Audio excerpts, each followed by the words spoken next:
Hi and welcome. My name is Kelly Twigger. I am the principal at ESI Attorneys, which is a law firm for e-discovery and information law, and the CEO and founder at e-discovery Assistant, where we take our insights from our practice and provide a knowledge platform for you to leverage the power of ESI. Thank you so much for joining me today on our Case of the Week segment. Hopefully, many of you had the chance to participate in the University of Florida e-discovery conference last week. We had more than 3,000 participants worldwide virtually, and the content was incredible. Thank you to all of my fellow members of the planning committee, including Bill Hamilton and Maribel Rivera, for all of their efforts in putting the conference together. If you registered and weren't able to participate or see all of the panels, keep an eye on your inbox, as all registrants will have access to the content virtually for 6 months, and you should see that either this week or next. Pardon me, I've got a little congestion today. Now that UF is wrapped up, we are 5 weeks away from Legal Week in New York City. Our entire team at e-discovery Assistant will be at the show, and we are going to have some exciting announcements to share with you. We'd love to see you. So if you aren't already signed up, please sign up at our blog to receive an email invitation to stop by our suite. You can do that at ediscoveryassistant.com/blog. And we'll also drop a link in the comments here and in the show notes for you to be able to submit your name on a form if you'd love to be able to stop by and see us. And we'll reach out as soon as we get started scheduling those meetings. All right, on with our show. This week's decision is incredibly important as firms and companies have been increasingly moving their data to the cloud over the last 5 years. Since the pandemic, the use of Microsoft Teams, Slack, Google Apps, all these collaboration tools have completely skyrocketed, meaning that it is highly likely that you will have to look at some cloud repository to find the ESI you need for your case, no matter what size that case is. For those of you that are new to the broadcast, when I say storing data in the cloud, I mean using some other service to host data for you. Instead of you having it in your office on an email server, you host your email with Google Mail or Microsoft or some other web-based mail application. It can be Slack, Office, Google Docs, your HR software, your benefits platforms, social media, instant messaging applications like WhatsApp, and so many different forms of communication that you use every day. Start paying attention and asking yourself whether those are cloud-based applications that you'll need to know how to get in Discovery. Sometimes that data can be collected via the platform, like text messages from a phone, and sometimes you'll need to go to the source that hosts the data to get it. That's the issue in today's decision, and that means that the Stored Communications Act comes into play. So what is the Stored Communications Act? The SCA is Title II of the Electronic Communications Privacy Act, or the ECPA, and it was enacted a very long time ago in 1983, way before Al Gore invented the internet. The SCA covers access to electronic information that is stored in third-party computers, or as I discussed before, in the cloud. The ECPA, and therefore the SCA, generally prohibits a service provider from disclosing the contents of an account holder's communications unless one of several exceptions apply. There are 7 different exceptions. I'm not going to go through them all today, but I'll provide a list of them as we follow up on this podcast. They are just by name: authorized disclosure, incidental disclosure, consent, legal process, emergency, the National Center for Missing and Exploited Children, and foreign government. The exception at issue in our decision today is consent, and whether a provider may disclose communications, quote, with the lawful consent of the originator or addressee or intended recipient of such communication, or the subscriber in the case of a remote computing device service, close quote. That's the language specifically from the SCA on consent. All right, let's look at our decision for today that comes to us from Sihler versus Microsoft Corporation. This is a decision from January 15th, 2025, so just over a month ago, from United States District Judge Tana Lin. Judge Lynn has 22 decisions in our eDiscovery Assistant database on discovery issues. And the issues as tagged for today's decision include Skype, Stored Communications Act, third-party subpoena, privacy, cloud computing, and instant messaging. This is a case where Microsoft resides in Seattle to compel the production of documents pursuant to a third-party subpoena on Microsoft for an action that's actually pending in the Middle District of Florida. So a third-party subpoena against Microsoft that Microsoft did not comply with, and the plaintiff was forced to bring a motion to compel. The underlying action pending in the Middle District of Florida arises out of an alleged scheme to defraud consumers in connection with the sale of sham weight loss pills for which the plaintiffs were not able to receive refunds. The subpoena at issue here sought the records of Skype chats between David Flynn, one of the Keto associates who's a defendant in the underlying action, and several other named accounts and individuals. The subpoena itself requested records from January 1st, 2019 and December 31st, 2023, based on plaintiffs' allegations that the defendants and Keto associates orchestrated their scheme in part through Skype conversations, specifically advising the Keto associates, including Flynn, on how to structure the financial back end of the scheme. Now, Flynn produced some Skype chats in the underlying district action in Florida by cutting them and pasting them into a Word document that petitioners assert was incomplete on their face, which sounds realistic. The petitioners argue that they had a distinct need for the requested documents in order to, quote, ensure the completeness of conversations produced by Mr. Flynn, close quote, and that Mr. Flynn may have also participated in group conversations, which they also want. On the initial motion to compel, which was heard in December 2024, District Judge Lynn granted that motion, and Microsoft then moved for reconsideration, which is what we're before the court on today. In its motion for reconsideration, Microsoft adds what it believes to be new information regarding the lack of verification of Mr. Flynn's identity regarding his accounts, and questioning whether or not the consent exception to the Stored Communications Act had been met, as the court found on the original motion to compel. In support of Microsoft's position on this motion for reconsideration, the plaintiffs submitted a declaration from Flynn that was obtained in the related federal litigation in Florida. And in that declaration, Flynn identifies his Skype screen name and explains that he made screenshots and exports of various Skype and Telegram chats, which he provided to the petitioners. He concludes, quote, I understand plaintiff's counsel may seek to subpoena additional Skype chats in additional litigation in which plaintiffs or plaintiff's counsel is engaged.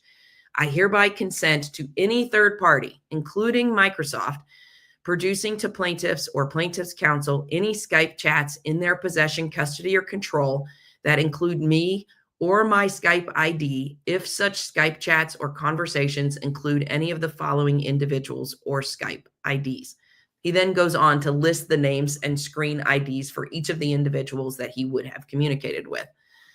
The declaration goes on to say that, quote, this consent to production applies without regard to whether I have been removed from the chat or conversation or have cleared the chat or conversation history or otherwise no longer have access to the chats or conversations in question, close quote.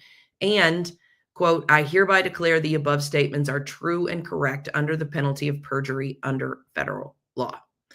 Now, I gave you that quoted language for two important reasons.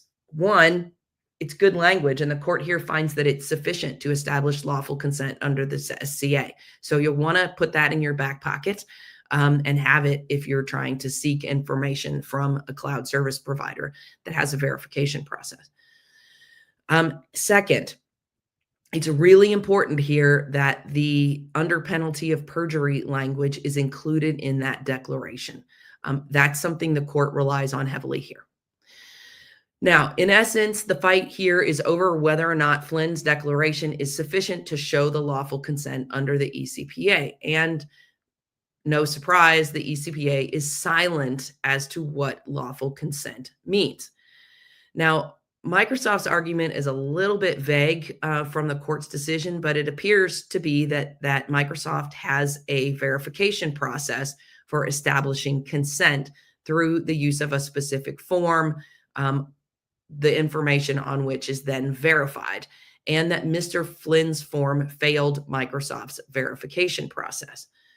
According to Microsoft, quote, if a purported account holder fails Microsoft's verification process, Microsoft does not view the unverified consent as sufficient under the ECPA to disclose the content of communications, close quote. Microsoft also stated that its law enforcement national security division determined that the information provided in the verification form from Flynn was incomplete or did not match the registration data on the account. And Microsoft noted that it told plaintiffs of that failure prior to the court's December order on the motion to compel. It was after the briefing had closed on the motion, but before the court had issued its ruling on the motion to compel. There's nothing in the decision, however, that says that Microsoft actually informed the court about that failure. However, despite this alleged failure, Microsoft could not tell the plaintiffs or the court why the consent form failed, pointing to security reasons for why Microsoft could not, quote, point to which data point doesn't match. So without that information, the court was really at a loss to be able to evaluate whether or not that verification process was necessary. So the question before the court is whether the alleged failed verification changes the court's analysis and the SCA precludes Microsoft from producing the documents requested by the plaintiff's subpoena. Remember that the court's already ruled on the motion to compel that, in fact, Microsoft should produce those documents. And Microsoft is saying that this second form verification failure changes the dynamic and means that the SCA is still in play. Now, Microsoft wants additional information on their verified form to provide consent. Plaintiffs argued, one, that Microsoft could have raised this issue in its briefing on the prior motion and failed to do so, and two, that the ECPA does not require consent to be verified on Microsoft's preferred form. Now, this is a significant ruling for Microsoft. What you have to remember is that Microsoft receives thousands of subpoenas and requests for information every year. They host petabytes upon petabytes of data, especially since so many organizations have moved to using Microsoft Teams and hosting their email with Microsoft. It's incredibly important for them to have parameters around how and when they have to respond to requests and what that response is required under the ECPA. Having an established process that must be met is critical for them and for any cloud provider who will get asked for data. So the court's decision here has tremendous bearing on what Microsoft can require going forward, at least in this court. Now, with that in mind, let's look at the court's analysis here.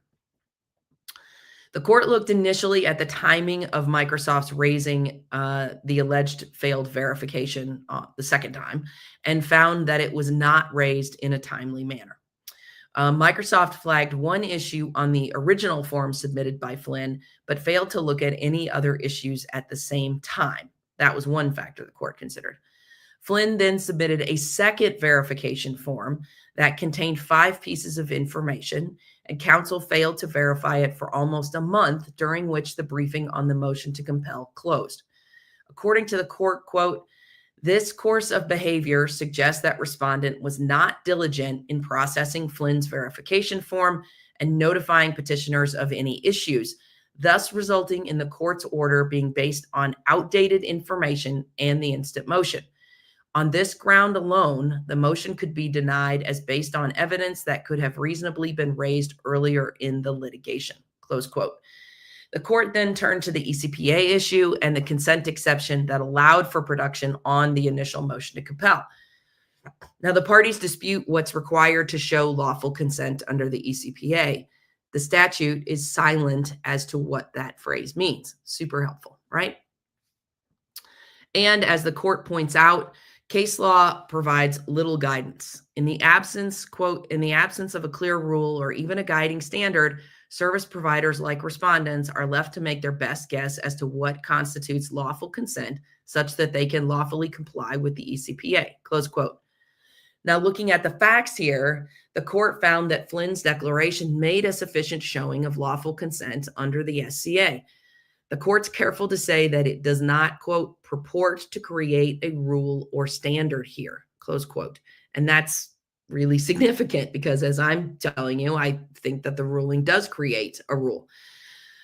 But it did find that Flynn's declaration identified himself and his Skype account, explicitly consented to respondents' disclosure of his communications, and is authored under penalty of perjury. Remember, I mentioned to you that the court puts a lot of weight on that, and it's key.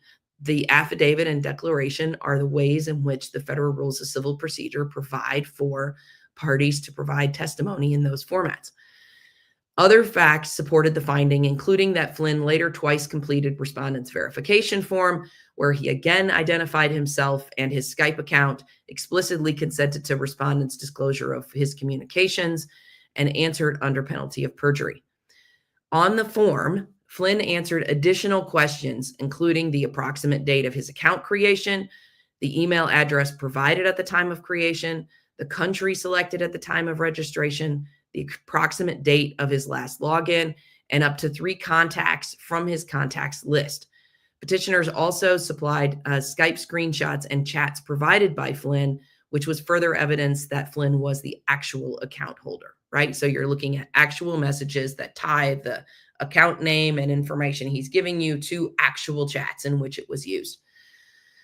The court took all that information and also looked at 2 different cases, the In Re Akhmedova, I'm going to pronounce this terribly, In Re Akhmedova and Super Vitaminas, both of which established lawful consent through declarations and rejected the notion that only the verification process by the provider was sufficient to establish lawful consent.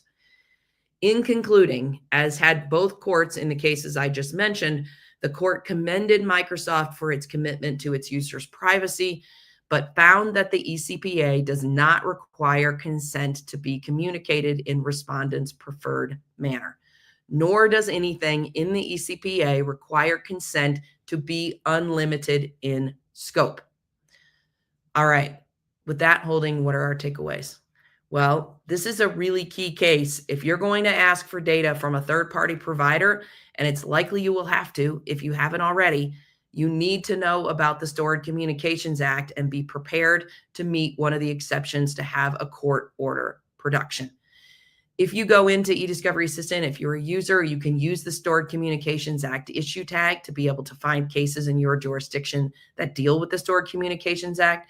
I suggest also using a search term for the specific name of the exception that you're looking for. Here, if you use Stored Communications Act and consent, you come right to cases that address the case law on consent as an exception to the SCA.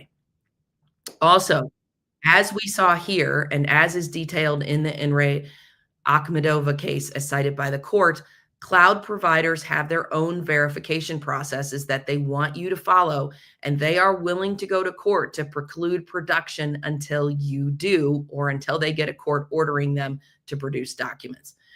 If you are arguing against that verification process or the denial of a verification for consent, you need to understand today's ruling and the decisions that the court relies on to allow for a declaration with sufficient information in it to meet that lawful consent requirement. Look at the declaration that is actually listed in the decision from today. Make sure that you've covered all of the boxes that we checked on all the information that's included there, as well as it being filed under penalty of perjury. However, with all of that being said, you must also be willing to go to court to compel production and ensure that what you have done is needed to establish lawful consent. It's going to be very specific, but the case law here and the declaration from Flynn that's included gives you that good guidance. Take a look at it, follow it. Know the SCA and its terms. I get at least one phone call a week asking for help to subpoena third-party services like Microsoft, Meta, TikTok, etc. The process is provided under Rule 45 for third-party subpoenas, but you need to establish one of the exceptions under the SCA to get the data. And you need to be willing to go to the mattresses to get it, because it won't be quick and it won't be cheap. All right. The last point I'll make to you is this. If you're on the other side verifying the process like Microsoft did here, this decision today puts you on notice that it needs to be done pretty quickly. In this particular situation, the parties were exchanging forms while they were briefing the motion to compel. So sitting on these items when you've got plaintiffs that are willing to move forward and on a motion to compel is going to end up costing time and money. All right, that's our case of the week for this week. Be sure to tune in for our next episode, whether you're watching us via our blog, YouTube, or downloading it as a podcast on your favorite podcast platform.